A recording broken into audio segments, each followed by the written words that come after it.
नमस्कार. सुंदर सकाळच्या सुंदर शुभेच्छा. नवीन दिवसाची सुंदर सुरुवात. आणि आज आलेलं आहे गोकर्णीला छान असं फूल. आणि खाली दुकानावरती आलेली आहे आणि सगळे तयारी केली, झाडून वगैरे सगळं काढलं, सगळे बोर्ड बाहेर ठेवले. आणि प्रजासत्ताक दिनाच्या तुम्हा सर्वांना हार्दिक शुभेच्छा. आणि पाठीमागे शाळा आहे, ग्राउंडवरती छान परेड चालू आहे. आणि आज मी नाश्त्याला ठेवलेले आहे पोहे आणि मस्त असा गरमागरम उपमा.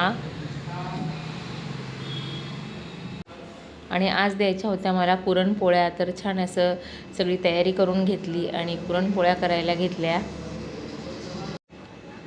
आणि लागोपाठ शनिवार, रविवार, सोमवार अशा 3 सुट्ट्या आलेल्या आहे, त्याच्यामुळे गर्दी बरीच कमी आहे आणि शाळेलाही सुट्टी आहे. आणि छान अशी पुरणपोळी मी लाटून घेतलेली आहे. आणि बघू शकता मस्त अशी पुरणपोळी आपली तयार झालेली आहे. आणि अशा पद्धतीने आपण सर्व पुरणपोळ्या करून घेतलेल्या आहे.